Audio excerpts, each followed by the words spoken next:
यह स्थाणु सरोवर है मंदिर के सामने, यह कालांतर में बहुत बड़ा होता है। तो इसी के किनारे कार्तिकेय को देव सेनापति पद पर अभिषिक्त किया गया था। इसी सरोवर पर अर्जुन को पाशुपत नाम का अस्त्र भगवान शिव के द्वारा प्रदान किया गया। यही स्थानेश्वर है, यही भगवान स्थाणु ने परशुराम जी को धनुर्विद्या का ज्ञान प्रदान किया है। 60,000 सारस्वत ऋषियों ने यहाँ पर जब अकाल भी पड़ गया था वेदाध्ययन किया है।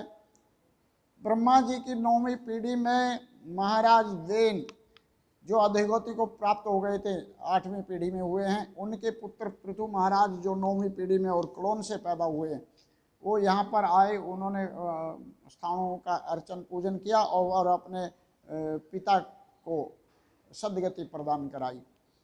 तो ये ऐसा स्थान है। और बालखिले मुनि जी भी यहाँ पर आए। 8,69,000 वर्षों से पहले रावण ने स्थाणु लिंग का पूजन करके अपने किसी आश्रम पे कुरुक्षेत्र में ही गोकर्ण नाम के शिवलिंग का स्थापन किया। तो ये स्थाणु शिवलिंग है। इनके आसपास पुराणों में बताया गया सहस्त्रों लिंग मौजूद हैं। और ये भद्रकाली शक्तिपीठ है, जिसका पुराणों में देवी भागवत में सावित्री नाम है। यत्र सावित्री देवी तत्र स्थाणु भैरवम। ये सावित्री जो भद्रकाली शक्तिपीठ है उसके भैरव भी स्थाणु महादेव हैं। यह स्थाणु यहाँ धरती पर एकमात्र स्थान है।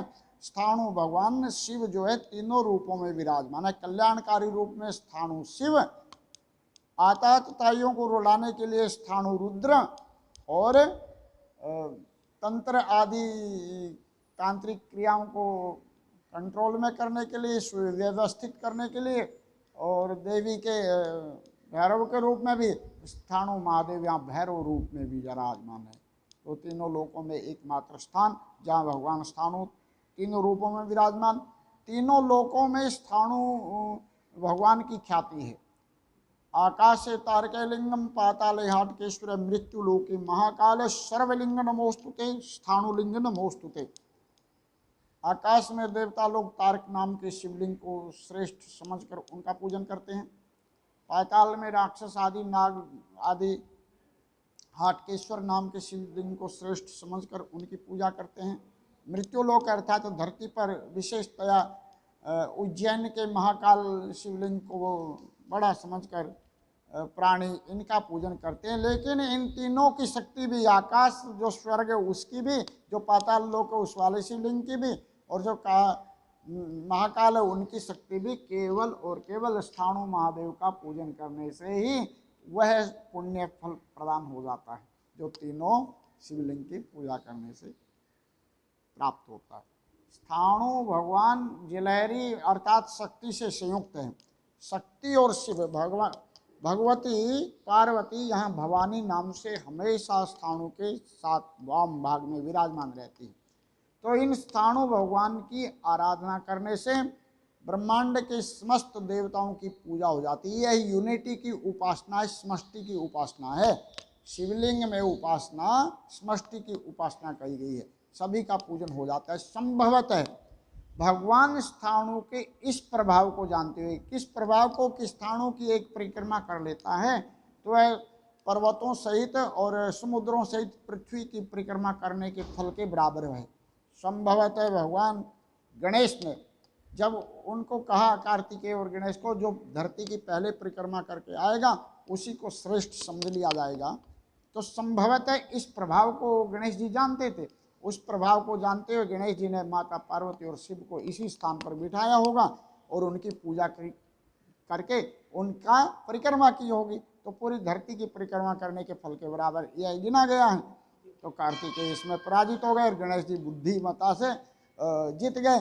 तो यह वह मूल स्थान है शंकर जी का स्थान, जहाँ भगवान शिव स्थायी रूप से हमेशा एक रूप में विराजमान रहते हैं। 1000 वर्षों तक सरोवर में बैठ के भगवान शंकर ने अपनी चंचलता को दूर करने के लिए, स्थायित्व प्राप्त करने के लिए 1000 वर्षों तक यहाँ पर बैठकर तपस्या की। इस सृष्टि को आगे बढ़ाने के लिए नारायण भगवान विष्णु ने कालांतर में लंबे समय तक यहाँ पर बैठकर भगवान का आराधन किया है। और सृष्टि को आगे बढ़ाने के लिए ब्रह्मा जी ने यहाँ बैठकर स्थाणु भगवान का आश्रय लेकर फिर सृष्टि को मैथुन कर्म से आगे बढ़ाया है। यह वह स्थान है स्थाणु।